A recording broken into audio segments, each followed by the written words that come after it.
بسم الله الرحمن الرحيم. الحمد لله رب العالمين، والصلاة والسلام على سيد الأنبياء والمرسلين محمد وعلى آله وأصحابه أجمعين.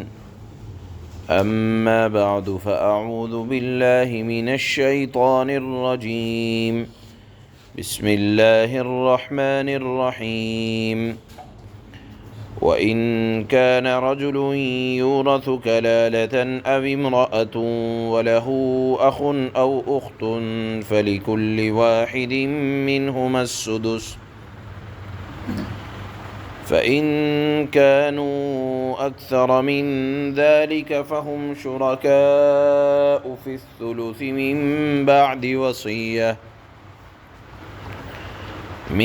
بعد وصية يوصى بها أو دين غير مضار، وصية من الله، والله عليم حليم.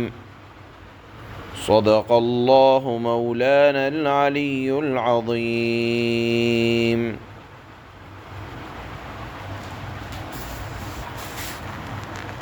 وراثت کے مسائل والی آیت کا ترجمہ ہو رہا تھا. اسی سلسلہ کلام کو آگے بڑھاتے ہوئے آج کی آیت کے اس حصے میں اللہ تعالیٰ نے کلالہ کی وراثت کو بیان فرمایا ہے. کلالہ کس کو کہتے ہیں؟ کلالہ کہا جاتا ہے کہ ایسا شخص جس کا انتقال ہو رہا ہو، نہ تو اس کے وارثوں میں اوپر کوئی ہو، باپ دادا کا انتقال ہو گیا، ماں باپ نہیں ہے، اسی طرح سے نیچے کی طرف کوئی نہیں ہے، مرنے والے کا نہ بیوی ہے، نہ بچے ہیں، نہ بچوں کے بچے ہیں، لا ولد ہے. البتہ بھائی ہیں. تو اللہ تعالیٰ نے بھائی ہیں یا بہنیں ہیں، اب ان کی بھی دو صورتیں ہیں، ایک بھائی بہن ہے یا ایک سے زائد ہیں. تو اللہ تعالیٰ نے ارشاد فرمایا کہ اگر کوئی شخص وفات پانے والا ایسا ہے کہ جس کے نہ باپ ہوں، نہ دادا، اور نہ اولاد ہو، نہ اولاد کی اولاد ہو، اور اس میں سے صرف ایک بھائی ہے یا ایک بہن ہے، تو اب وہ حصے دار ہوں گے، لیکن صرف ایک چھٹے مال کا حصے دار ہوں گے. اسی طرح اگر ایک بھائی ہے تو اس کو بھی اس کے مال کا چھٹا حصہ ملے گا، یا اگر ایک بہن ہے تو اس کو بھی چھٹا حصہ ملے گا. بقیہ دیگر ورثاء میں، اور دیگر ورثاء اگر نہیں ہیں تو پھر انہی کے درمیان تقسیم ہو جائے گا. اور اگر ایک سے زیادہ بھائی بہن ہیں، مثلا 2 ہوں یا 3 ہوں، تو سب کو مرنے والے کے مال میں سے تہائی حصے کے برابر، تہائی حصے میں حصے دار ہوں گے بھائی بہن. اور بقیہ دیگر ورثاء میں، اور دیگر ورثاء نہیں ہیں تو دوبارہ سے پھر انہی ایک سے زائد بھائی بہنوں کے درمیان مرد اور عورت کے حصوں کے اعتبار سے، یعنی مرد کو ڈبل اور عورت کو ایک حصہ مرد کے مقابلے میں بھائی بہنوں کے درمیان تقسیم ہو جائے گا. لیکن یہاں بھی اللہ تعالیٰ نے وہی شرط لگائی کہ یہ تقسیم تبھی ہوگی جب کہ مرنے والے کے اوپر کوئی قرض نہ ہو، قرضے کی ادائیگی کے بعد. اسی طرح اگر مرنے والے نے کوئی وصیت کی ہے تو تہائی مال میں وصیت کو نافذ کرنے کے بعد بھائی بہنوں میں اس اعتبار سے تقسیم کر دیا جائے جو ابھی بیان ہوا. یہاں اللہ تعالیٰ نے ایک شرط لگائی غیر مضار، کہ دیکھو ایک بات کا خیال خاص طور سے رکھنا چاہیے کہ وارثوں کو نقصان نہ پہنچایا جائے۔ کیا مطلب ہے کہ جو آدمی مرض الوفات کے اندر ہے وہ وارثوں کو نقصان پہنچانے کے لیے کوئی ایسا حربہ عام طور پر ہوتا ہے کہ اولاد نے باپ کو تکلیف پہنچائی ہوئی ہوتی ہے، اس کا دل کھٹکتا رہتا ہے، دل دکھا رہتا ہے، وہ کوئی ایسی حرکت کر بیٹھتا ہے جس سے وارثوں کو وراثت نہ ملے۔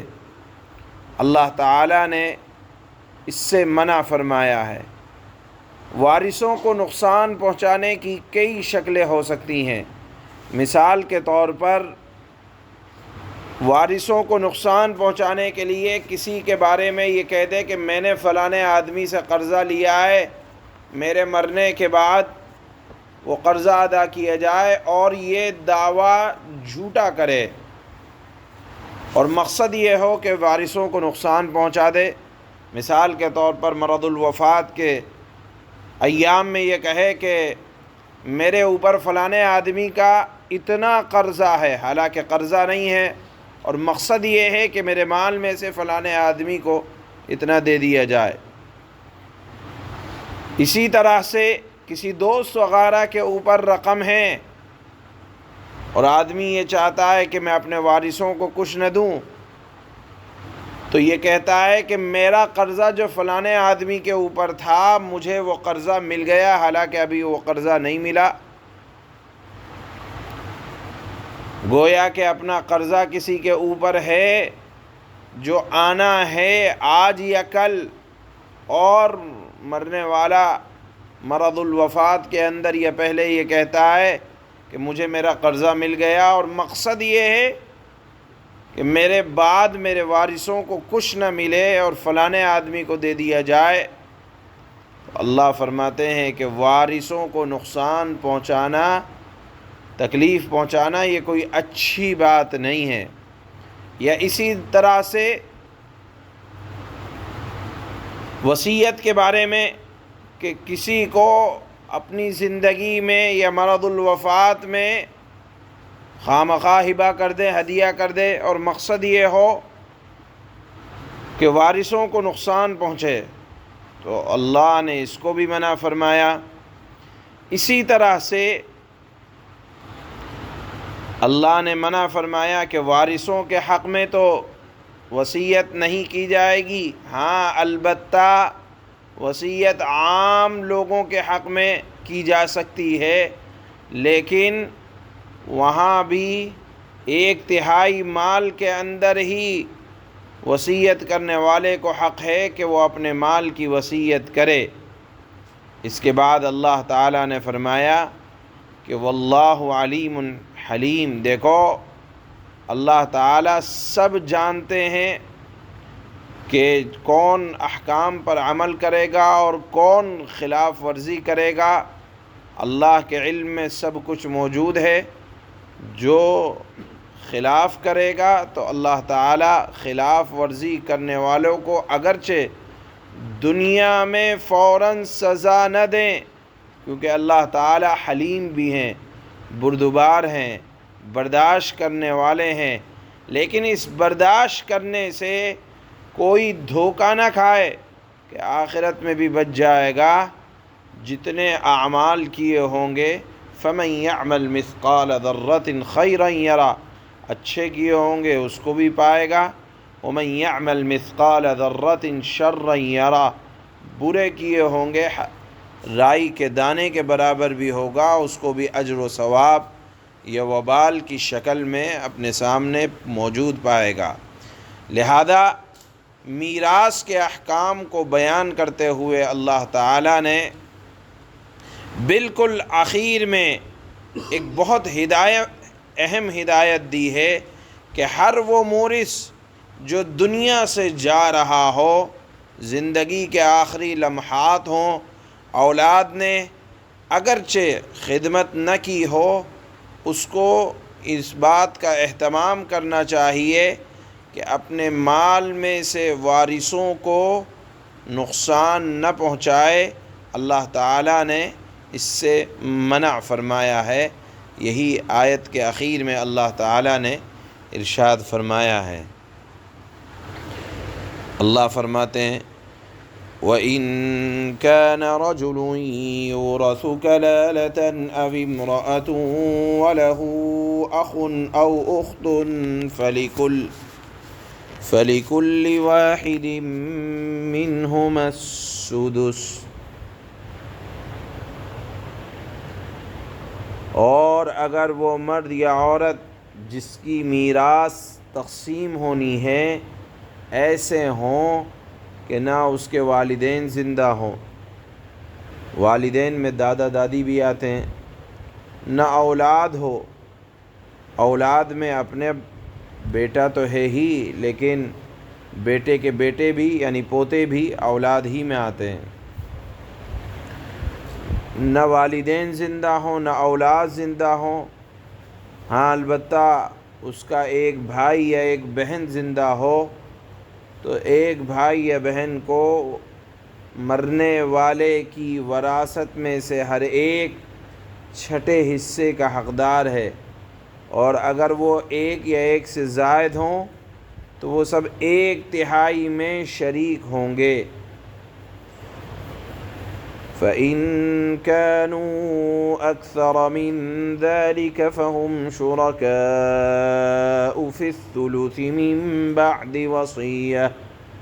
من بعد وصية يوصى بها أو دين غير مضار وصية من الله واللہ علیم حلیم۔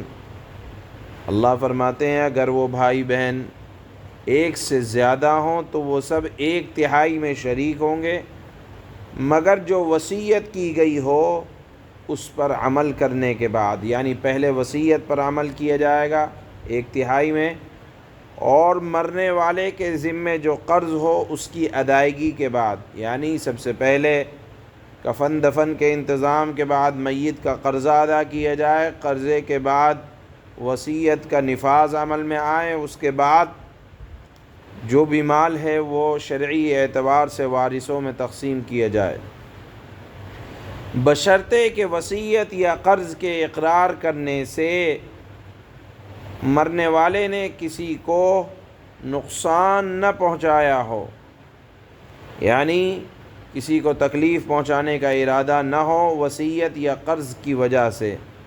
اللہ فرماتے ہیں وصیۃ من اللہ، یہ سب کچھ اللہ کا حکم ہے، جو اللہ ہر بات کا علم رکھنے والا، انتہائی بردبار ہے، برداشت کرنے والا ہے۔ سبحان اللہ۔